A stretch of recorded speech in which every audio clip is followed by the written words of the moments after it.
कबीरदास जी ऐसे व्यक्ति का जीवन व्यर्थ मानते हैं जो समाज के किसी काम ना आए। बहुत ही उनका प्रसिद्ध दोहा है, अक्सर लोग बोलते रहते हैं कि बड़ा हुआ तो क्या हुआ, जैसे पेड़ खजूर, पंछी को छाया नहीं, फल लागे अति दूर। इतना बड़ा होने से भी कोई फायदा नहीं कि किसी को भी उससे कोई फायदा ना हो। कैसा है कि बड़ा हुआ तो क्या हुआ, जैसे पेड़ खजूर, खजूर जो है वो बहुत ऊंचा हो जाता है, और पंछी को छाया नहीं, पंछी राहगीर जो वहां से निकलते हैं, जो छाया में बैठना चाहते हैं, उनको छाया नहीं, और फल लागे अति दूर, और फल भी कोई तोड़ना चाहे तो तोड़ नहीं सकता। क्यों? क्योंकि वो बहुत दूर लगे होते हैं, उनके लिए एक्सपर्ट चाहिए होते हैं जो उनको तोड़ सकते हैं। जो अभिव्यंजना वो तो उन्होंने कर दी यहाँ पर, लेकिन वास्तविक बात क्या है कि व्यंजना क्या है, इसकी भाव क्या है, वो कहना क्या चाहते हैं कि ऐसे व्यक्ति का जीवन, अगर उसके पास बहुत ज्ञान है या बहुत धन है लेकिन वो समाज के काम में नहीं आ रहा है, तो ऐसे व्यक्ति का जीवन समाज के लिए व्यर्थ है।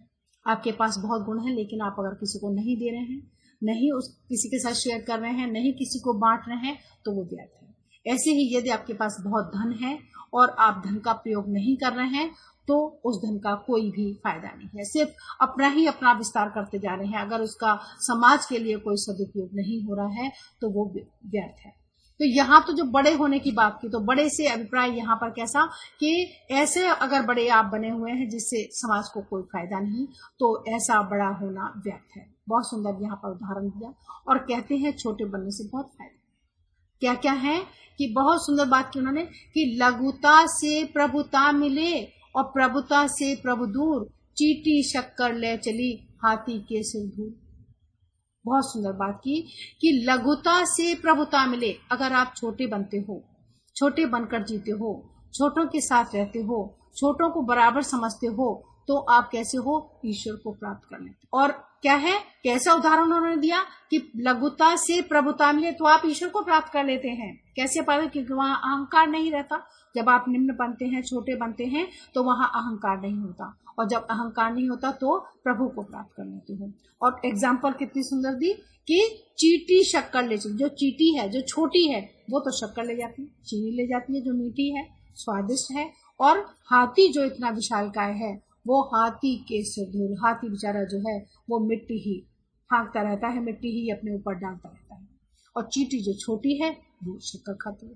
तो उदाहरण बहुत सुंदर। और कबीरदास जी की ये बहुत बड़ी विशेषता थी कि उनके उदाहरण जो है वो समाज की ऐसी चीजों से लिए हुए जो आप रोजमर्रा में देखते हैं और उनको समझते हैं, उनका प्रयोग करते हैं, रोज ही आप उनके जिनके बारे में जानते हैं, ऐसी चीजों के वो उदाहरण लेकर अपनी बात को बताते हैं।